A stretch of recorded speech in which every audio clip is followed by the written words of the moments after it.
What's going on, everyone? Vampyr Gaming here, back with some more OP11 news. So this is the Fist of Godspeed, the latest set releasing in Japan in March. This set releases in the West in June. So we won't see this set until June. That's why we got this release date here, because this is, of course, for Asia. But we had a lot of reveals, and we also finally got to see the Koby leader. So we're going to recap all of the leaders, and then we'll talk about Koby. Just for anyone who might be new and viewing this for the first time, I am Vampyr Gaming. I make everyday One Piece content. I make market watches, competitive content, and my goal is just to help you elevate yourself as a player within the TCG and keep up to date with crucial information.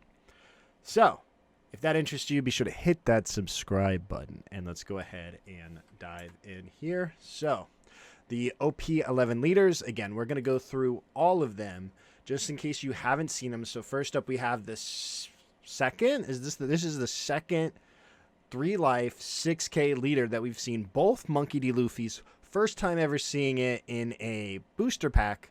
We've got the purple blue Luffy and on 8 Dawn at the start of your turn. So you have to have 8 Dawn at the start of your turn. Then you get to look at the top 5 cards of your deck, reveal 1 Straw Hat Crew type, then place the remaining on the top or bottom of your deck in any order. So you can organize your deck how you want. You do have to be starting at 8 though. So this is before your refresh phase, before your Dawn phase, when you gain Dawn.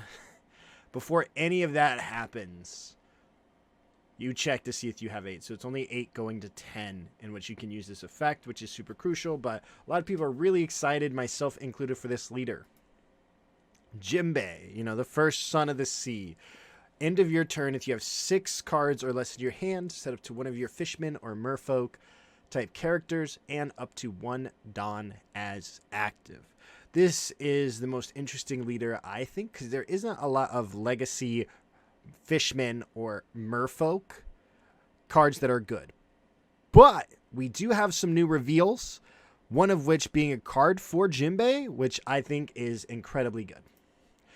Weepy Toshi, aka Shirahoshi, 5-life, multicolor leader. These leaders historically haven't been able to attack, this leader included, so you get 1 extra life at the cost of your leader not being able to attack.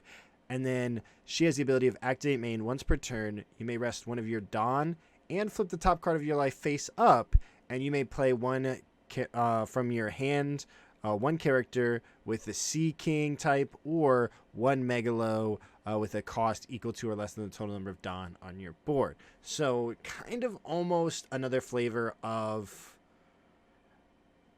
Vegapunk. And then we've got Katakuri. Just recently announced, we were talking about this. A lot of people are mixed. Be sure to hit subscribe. I'm going to talk a little bit more about Katakuri because I think a lot of people on the surface find him underwhelming, and I don't think that's entirely correct. But so he's a 5-life, 5K leader, purple, mono purple.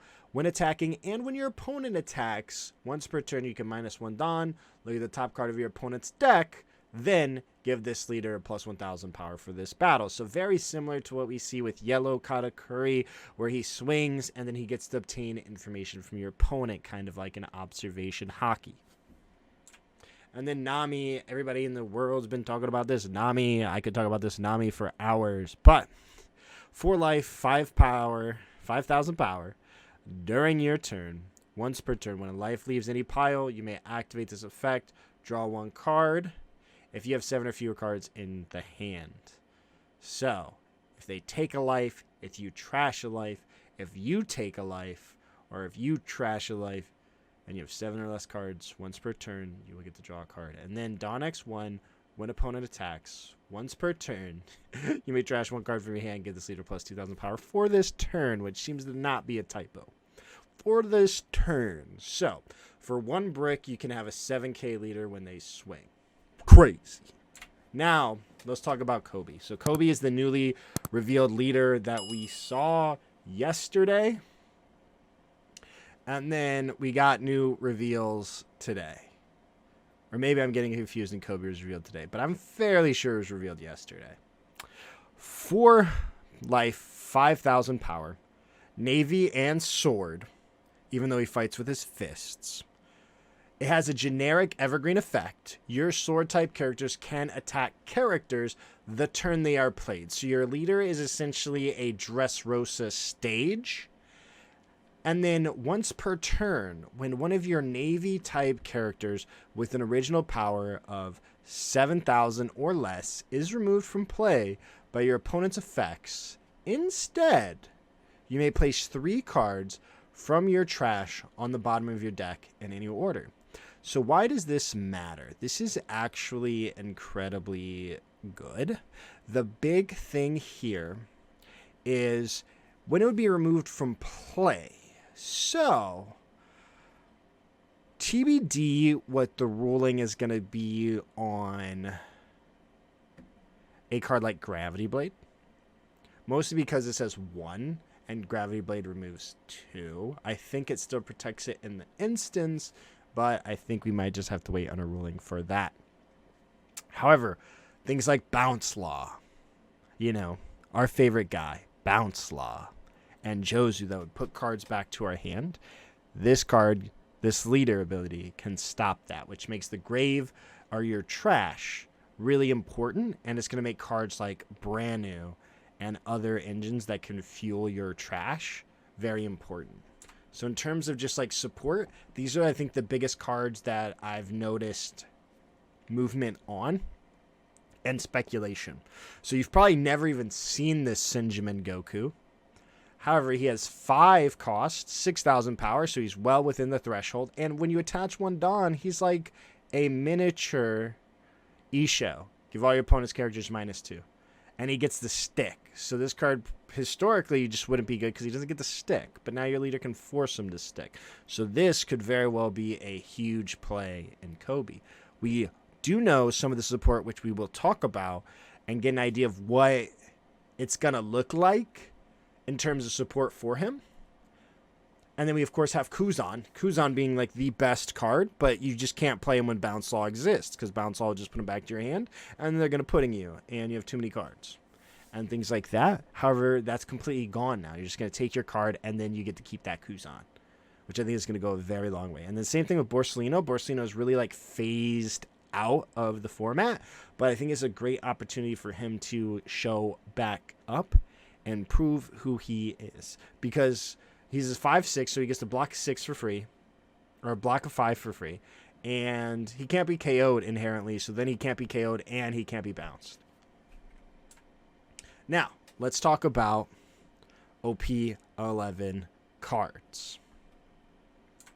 So first up, we get a good idea. I pretty much called it. I said that sword will be red, and here we see the first piece of sword is going to be Peacock. We've got on play, look at the top 5 cards of your deck. Reveal up to 1 Navy card other than Peacock and add it to your hand. This includes all of those cards that we just mentioned. Then place the rest at the bottom of your deck in any order. And then you can activate main. You may trash this character. Give up to one of your characters plus 1,000 power for this turn. So you can, boom, blow it in the trash, which is going to be very important. Once again, we want to build that trash. It seems like our sword engine is going to help us facilitate that. Then we have Koby. So this is the secret rare of the set, 1 of 2. We'll take a look at the other secret rare of the set in a moment. But this is OP11 Secret, the Koby. He's a black character, 8 cost, 9,000 power. Great stats. On play, up to one of your characters can attack one of your opponent's active characters this turn. So it works great with Koby's ability, allowing them to attack characters. Now this lets them attack an active one or even himself.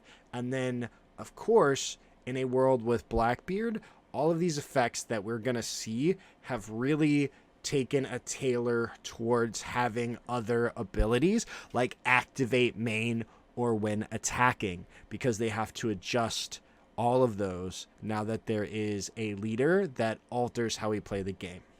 So when attacking, you may return 2 cards from your trash to the bottom of your deck in any order. Again, very trash centric. Give your leader or up to one of your characters plus 1,000 power to the end of your opponent's next turn. So black has just unlocked their very own 7-drop Eustace without any Dawn minus, but you do have to put 2 cards back.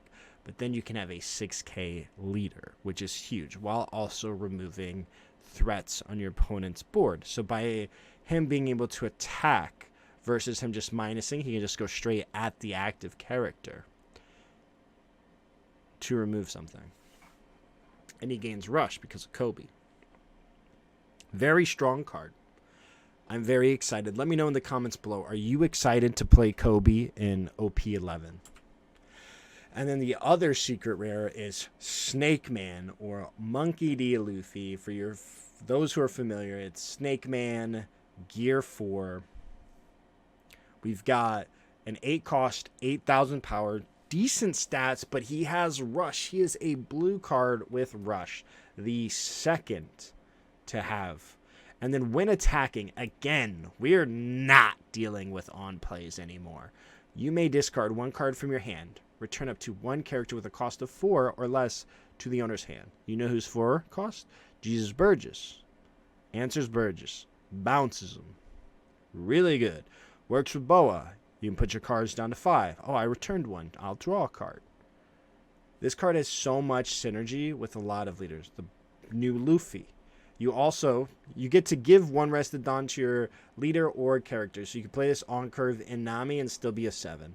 There's a lot of opportunity, and again, that hand manipulation works well with Nami as well. There's a lot of opportunity with this card. My other thought in my head, of course, is Marco. It's like Dragon, but you get to guarantee a removal piece when attacking. That'll be continuous removal.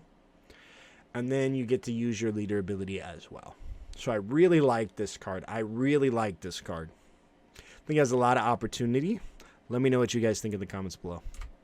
Now we have Jinbei, First Son of the Sea, back at it. This is the first taste of support we're seeing, and I really like this card. He is a 6 cost, 8,000 power, so like the best stat lines on a 6. No counter. He's a brick, but on play, if your leader has the Fishman or Merfolk type, so this is support for both Shirahoshi and for Jinbei, rest up to 1 of your opponent's characters with a cost of 5 or less. And we have an activate main. Because again, we're not using on plays because Blackbeard. Once per turn, up to 1 of your fishmen or merfolk characters can attack characters the same turn they are played. This also includes Jinbei. So you can select Jinbei and he can swing. And then your Jinbei leader can also set him back as active. Or any other one of these. Spider Monkey is one of the first cards. I don't know what his actual name is, but the Spider Monkey is one of the first characters that comes to my mind with this, because when he swings, he gets to like restand and then gains power and swings again. So those can be huge. Hody overall. This is Hody support. This is Jinbei support. This is technically Arlong support. So very powerful card right out the gate. One of the better green cards, I think, overall that we've seen. So I'm very excited for Jinbei. Now, on to Shirahoshi support. We were getting a decent taste of all of the cards that these leaders are going to get. This, of course, just being a simple rare. It's Neptune. I am Neptune. If you get that, you got SpongeBob brain rot. But we've got on play. If your leader is Shirahoshi, you may turn the top of your life card face down. So Shirahoshi turns it face up. Neptune's going to turn it face down. You have the draw 2 and discard 1. Just like the Shirahoshi leader lets you draw 3, discard 2. We've got Neptune, then let's draw 2 and discard 1, giving us a little bit of filter and a solid stat line with a 5/7. We also get some Charlotte Linlin, some Katakuri support, some Pudding support. Purple character 10/12. This is also just a rare. If your leader has the Big Mom Pirates type, this character gains Rush. So it is a 10/12 rusher. And then on your opponent's attack. So not when you attack, but when your opponent attacks, you could don -5. You may declare a cost. Reveal 1 card from the top of your opponent's deck. If it is the revealed card has the same cost as the declared cost, Give up to one of your leaders plus 2,000 power during this turn. So you can establish this, and then when needed, you can make your leader a 7. And then you got to remember as well, you can use your leader ability and go 8 in like a Shanks-ish. It does cost you a bit of Dawn, so you do have to be conscious of that, but you are playing at 10, 12, and swinging, which can be very interesting. I think a lot of people are just used to seeing Nami and being like, oh, look what it takes for us to mimic a fraction of her power. But they're neglecting to look at their own power when it comes to Katakuri. Again, I don't think he is the greatest thing since sliced bread. However, I do think he has a lot of potential depending on the support. And this card kind of goes to show that they're willing to give him some decent stuff. If we are to see a card like Eustace, but that's during your opponent's turn, then you get an active Dawn. When you Dawn minus, this could really change the swings of everything. We know we talked about him in the last video. Be sure to subscribe so you don't miss another video. But we talked about him last video. He is going to be super dependent on the support that they give him, just because there isn't a lot of purple cards already. But if he gets a full purple set dedicated to him and a full purple suite of super rares and rares, I think he has a lot of opportunity. And we already know one of the cards arts from the cover, which is Katakuri. So we know that there's going to be an alt Katakuri somewhere, and I imagine it's going to be a super rare.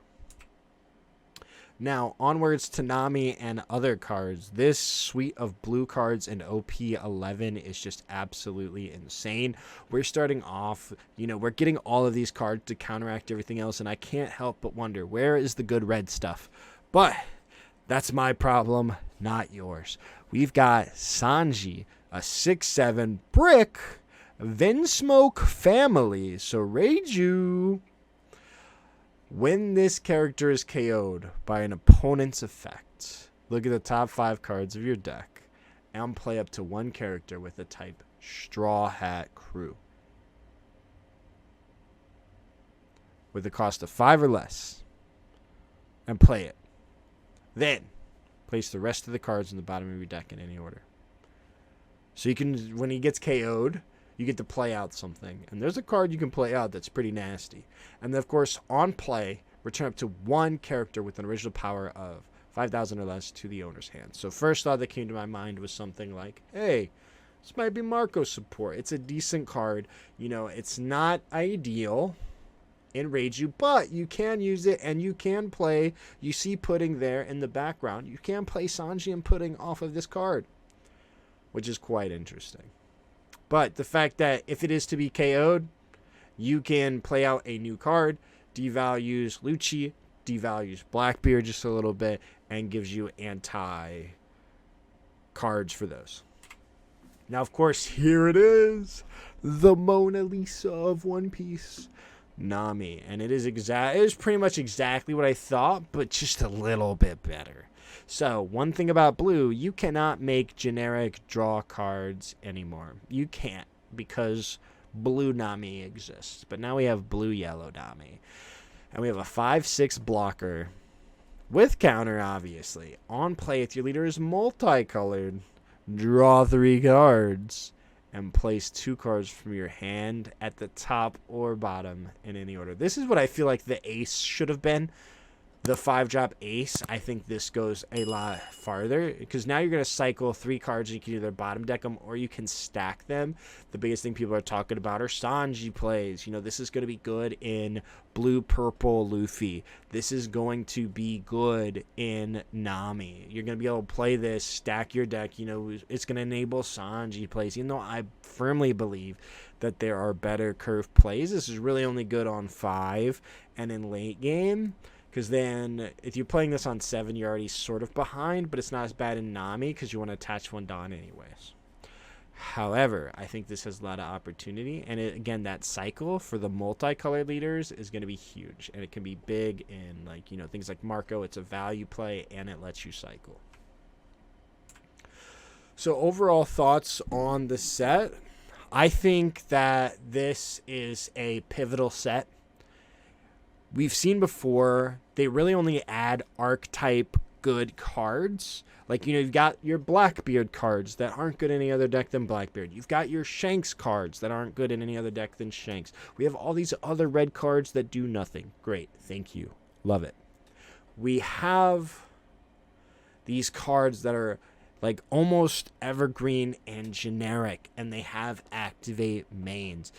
We see a really solid lineup of leaders overall. A lot of people are complaining about these leaders, but we've seen just completely unplayable leaders in a lot of sets, with like a big majority of them just never making the meta, never topping. This seems like the best set of leaders, in my opinion.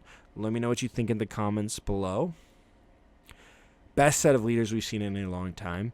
Based on the support, all of these seems reasonably viable. Like, obviously, Doflamingo is still just crazy, but all of these are just really good. And it's crazy because Doflamingo's an OP11 leader, and he's managed to make it all the way to OP10. So it is what it is. But I think that this card is going to have a lot of overall generically good cards, which we haven't seen really in a set in a long time. So I'm really excited. I think the closest we've gotten was like EBO1, and then OP11 had like the best like just evergreen generic cards, and we're kind of starting to see that again in this set. So I'm really excited. The secret rares are good, the leaders are good, the alt arts are great. Let me know what you guys think of the set so far in the comments below, and be sure to hit subscribe if you found this content of value. It helps me out a ton, and I'll see you in the next one.